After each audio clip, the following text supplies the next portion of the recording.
Hola, muy buen día amigos de El Olivo Somos Familia. Con el gusto de siempre, estamos aquí con el estudio semanal de la Palabra de Dios.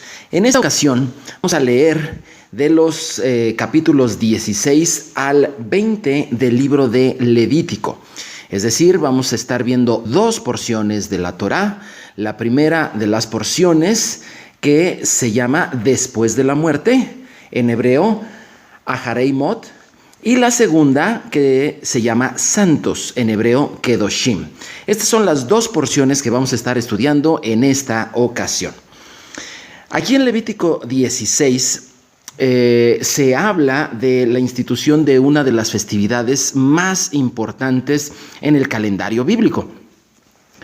Uno de los eventos que acaban de ocurrir y que fueron narrados en capítulos anteriores es precisamente la muerte de dos jóvenes, los hijos mayores del sacerdote Aarón, Nadab y Abiú. Ellos murieron y su padre, Aarón, mostró una reacción ejemplar, pues a la muerte de estos sus dos hijos, que sin duda alguna fue por demás dolorosa, Aarón no reclamó nada a Dios, ni tampoco renunció a sus responsabilidades sacerdotales. En el marco de esos acontecimientos es que viene esta porción y es que se narra cómo se instituye el día de Yom Kippur. El día de Yom Kippur, pues, entonces, está relacionado con una muerte, con la muerte de estos dos jóvenes. Dice Levítico 16, versículo 1. Habló Jehová a Moisés después de la muerte de los hijos de Aarón, cuando se acercaron delante del Señor y murieron.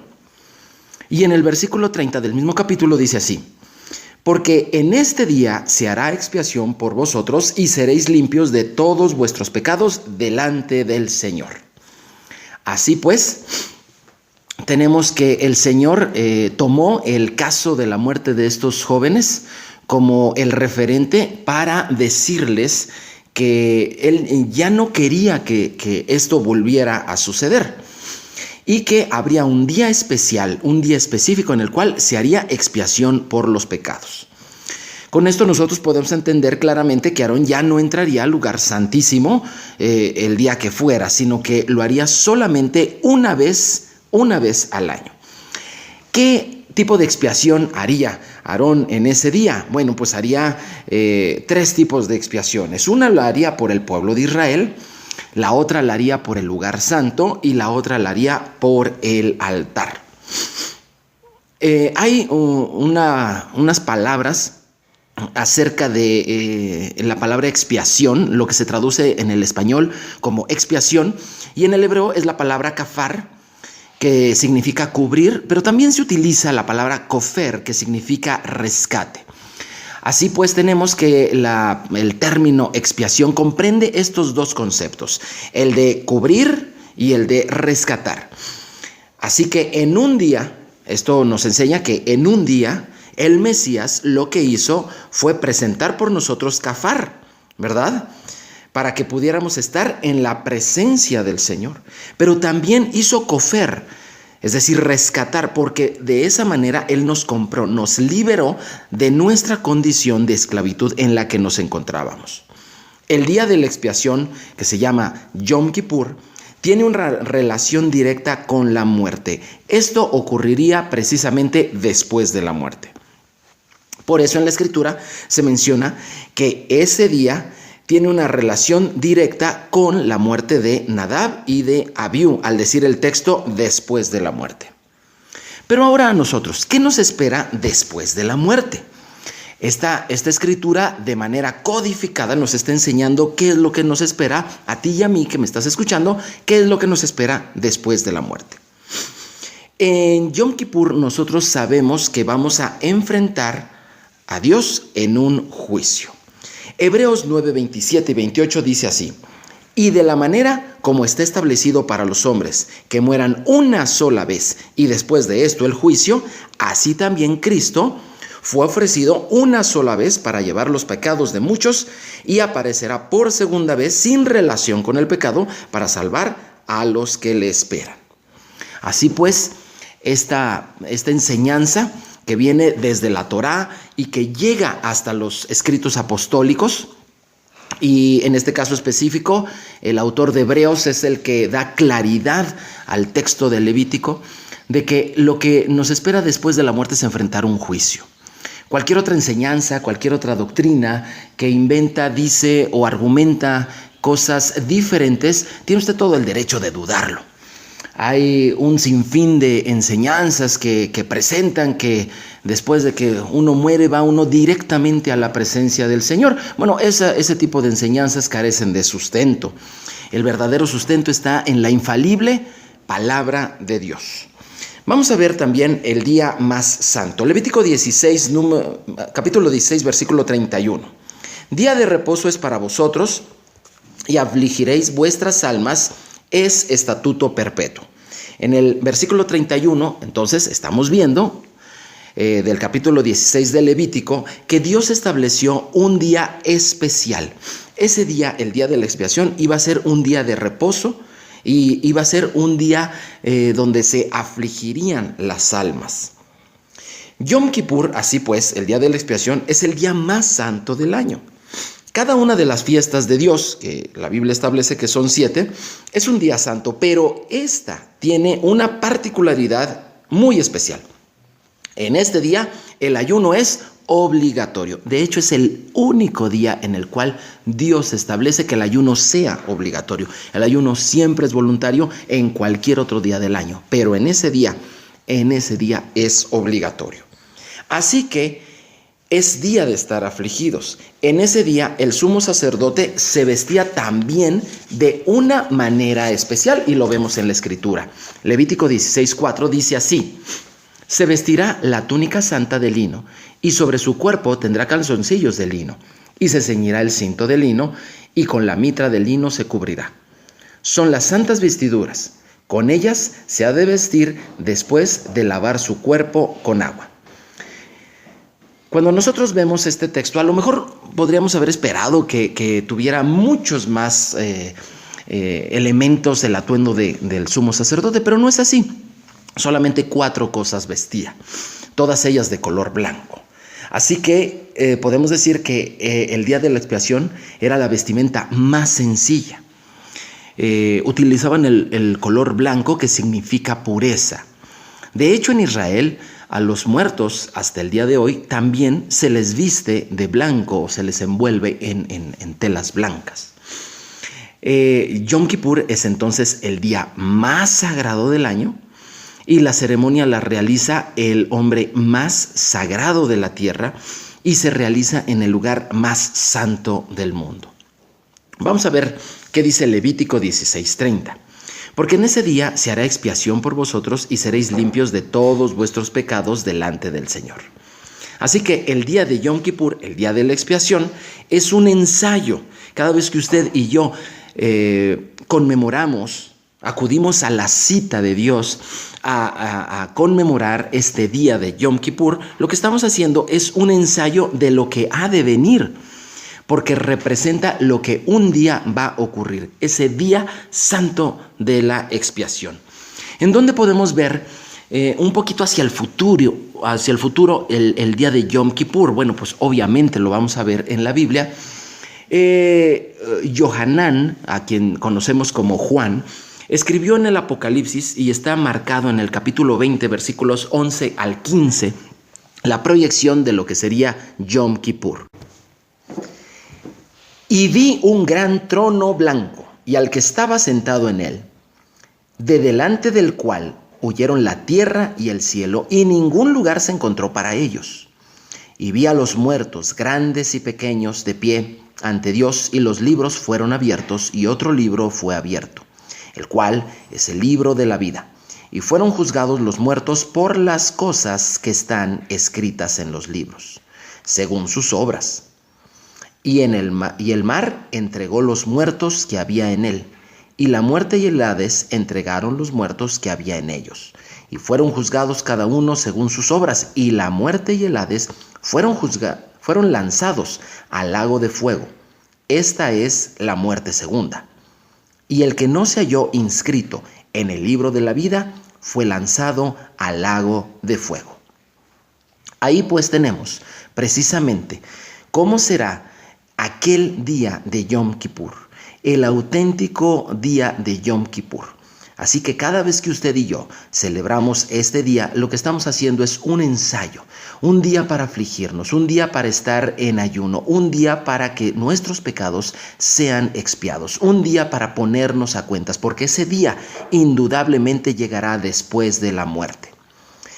Muchos creyentes el día de hoy piensan que pasarán, que estarán exentos del día de Yom Kippur, pero la Biblia definitivamente no nos enseña así, sino por el contrario, nos enseña que absolutamente todos, vivos y muertos, tendremos que pasar a ese juicio en ese día. En las fiestas de Pascua y de Yom Kippur, es decir, de Pesaj y del día de la expiación, hay perdón y libertad. La diferencia es que en Pesaj se nos habla del perdón y la libertad de los pecados de Egipto. Y en el día de Yom Kippur se nos habla del perdón y la libertad de los días de nuestra condición como redimidos. Pues bien, esa es la meditación en cuanto a el pasaje de después de la muerte. Pasemos al pasaje de santos. Esto abarca Levítico 19, 1 a Levítico 20, 27. Como siempre les invito a que lean estos capítulos, lean completos estos capítulos, para que usted pueda contemplar el contexto completo de ellos. Pues bien, este pasaje se llama santos, kedoshim en hebreo.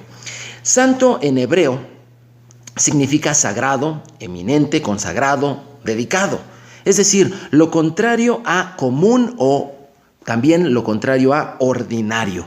Usted y yo no estamos llamados a vivir de una manera común, no estamos llamados a vivir de una manera ordinaria. Por el contrario, la Biblia nos enseña que nuestro caminar, nuestro andar debe de ser de la manera en que Dios lo estableció. Levítico 19:2 dice así: habla a toda la congregación de los hijos de Israel y diles: santos seréis porque santo soy yo, vuestro Dios. La Escritura nos enseña que por medio de Jesús nosotros hemos sido ya santificados. También lo podemos corroborar, por ejemplo, en Juan capítulo 17, 19 dice: y por ellos yo me santifico a mí mismo, para que también ellos sean santificados en la verdad.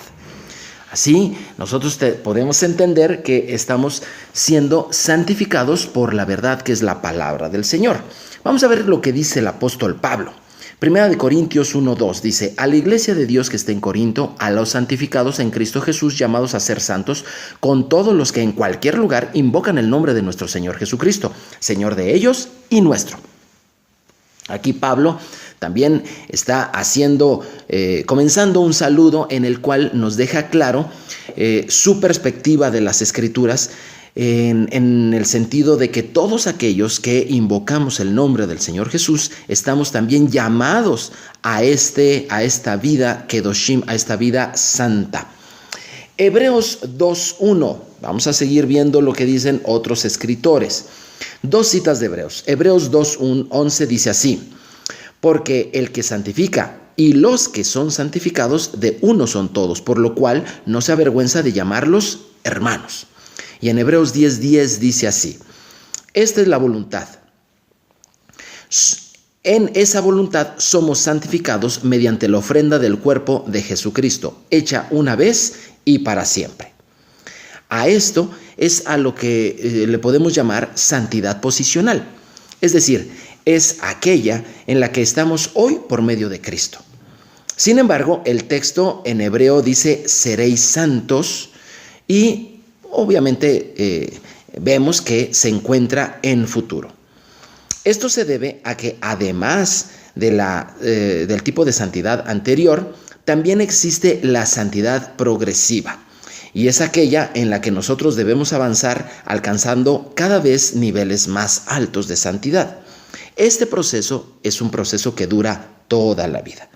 Nunca debemos de pensar que hemos en algún momento llegado al nivel máximo de santidad, pues siempre habrá un nivel más alto del que nosotros estamos. Jesús es el Santo de Israel. La Escritura menciona que hay un Santo de Israel. Y eso lo hace para referirse al Mesías, apartado y consagrado para Dios en absolutamente todo. ¿En qué consiste entonces la santidad de Jesús? Miren, no existe otra persona como Él. Voy a mencionar 4 cosas referente a su santidad. La primera, santo por su naturaleza divina. Segunda, santo por su concepción y nacimiento únicos. Tercera, santo por la unción del Espíritu Santo sobre de él. Y cuarta, santo por su obediencia a la Torá.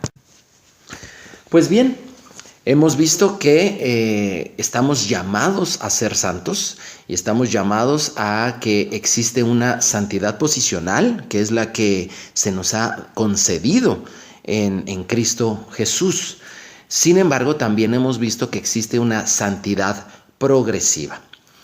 Siendo que Jesús es nuestro ejemplo de santidad y teniendo claro el concepto de lo que es santidad progresiva, meditemos en las siguientes escrituras. Voy a darles lectura y yo le pido a usted que considere la santidad no de tipo posicional, sino aquella progresiva, es decir, aquella que usted tiene que esforzarse por alcanzar cada vez más en su vida. Hebreos 12:14. Seguid la paz con todos y la santidad, sin la cual nadie verá a Dios. Segunda de Corintios 7:1. Así que, amados, puesto que tenemos tales promesas, limpiémonos de toda contaminación de carne y de espíritu, perfeccionando la santidad en el temor de Dios. Aquí es clara la escritura, dice que la santidad puede perfeccionarse, no la posicional, obviamente aquella que es de tipo progresivo, ¿verdad? Hebreos 12:10. Y aquellos, ciertamente por pocos días nos disciplinaban, como a ellos les parecía, pero para lo que nos es provechoso, para que participemos de su santidad. Entonces también podemos ver que la santidad es algo que requiere de disciplina. ¿Por dónde empezamos a ser santos? ¿Dónde debemos de empezar? Fíjense que si vamos al pasaje del Levítico capítulo 19, vamos a encontrar la clave dónde empezar nuestra santidad progresiva. Dice Levítico 19:3. Ponga atención en esto, seguramente es algo que difícilmente va a escuchar en algún otro lado. Levítico 19:3. Cada uno temerá a su madre y a su padre, y mis días de reposo guardaréis, yo el Señor vuestro Dios. Si yo le leo este pasaje, tal vez no tenga algo que le pareciera extraordinario, ¿verdad? Sin embargo, se lo voy a leer dentro de todo el contexto. Le voy a invitar a que vaya conmigo al libro de Levítico capítulo 19 y lo tenga, pues vamos a leer estos 3 primeros versículos. Voy a dar lectura en la versión directa al español de la Torá. Dice así Levítico 19. Habló el Eterno a Moshe diciendo: habla a toda la congregación de los hijos de Israel y les dirás: santos serán, porque santo soy yo, el Eterno, Dios vuestro. Un hombre a su madre y a su padre temerán, pero a mis sábados cuidarán. Yo soy el Eterno Dios vuestro. Versículo 4. No se dirigirán a los ídolos, e ídolos de fundición no hagan para ustedes. Yo soy el Eterno Dios vuestro. Estamos viendo que es el tema de santidad, es la porción de santidad en Levítico, precisamente el libro que habla de la santidad, en uno de los pasajes más centrales en cuanto a este tema. Y el Señor está haciendo la instrucción, la orden directa a Moisés, que le dijera a toda la congregación de Israel y les dijera: ustedes serán santos porque santo soy yo. Y con lo primero que empieza es precisamente con padre y madre. Empieza con la familia. Dice a papá y a mamá, ¿verdad? La versión Reina Valera dice así: cada uno temerá a su madre y a su padre, y mis días de reposo guardaréis, yo el Señor vuestro Dios. ¿Qué relación tiene la santidad entonces con la familia? Pues muy sencillo, la santidad debe de comenzar en el hogar y se debe extender hacia afuera. Voy a dar lectura a un par de versículos en Levítico 18 y quiero que ponga atención y observe cómo sí se comienza en la familia y después va hacia afuera. Dice Levítico 18, 2 al 4. Habla a los hijos de Israel y diles: yo soy el Señor vuestro Dios. No haréis como hacen en la tierra de Egipto, en la cual morasteis, ni haréis como hacen en la tierra de Canaán, a la cual yo os conduzco, ni andaréis en sus estatutos. Mis ordenanzas pondréis por obra, y mis estatutos guardaréis andando en ellos. Yo el Señor vuestro Dios. Por tanto, guardaréis mis estatutos y mis ordenanzas, los cuales, haciendo el hombre, vivirá en ellos. Yo el Señor. Dios es muy claro y muy enfático. Nos está diciendo a todo el pueblo de Israel, ¿verdad? Nos está diciendo que hagamos conforme a sus estatutos. Y nos pone dos parámetros de los cuales no debemos hacer. Uno, dice: no hagas como lo hacían, no hagas nada como lo hacían en la tierra de Egipto, de donde yo te saqué. Y no hagas nada como lo hacen en la tierra de Canaán, a donde yo te estoy llevando. Si nosotros pudiéramos resumir estos versículos en una frase, podríamos decir esto: no hagas lo que el mundo hace. No dejes que la cultura del mundo influya en ti, ni aquella en la que estuviste, ni aquella en la que estarás.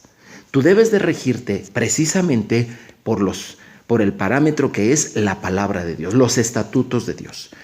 Eso es lo que te va a santificar. Por eso Jesús, cuando dijo en Juan capítulo 17 que la palabra de Dios es verdad y que seamos santificados en ella, a esto se refería. Él estaba hablando de los capítulos centrales del libro de Levítico para ti y para mí.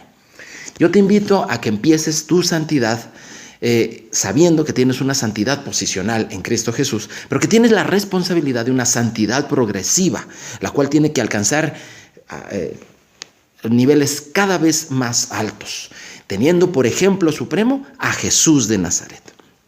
Tienes que comenzar en la familia, porque la santidad comienza en la familia, no en la iglesia, no en la calle, comienza en la familia. Pues bien, amigos de El Olivo Somos Familia, les deseo que tengan un estudio maravilloso en familia de la palabra de Dios.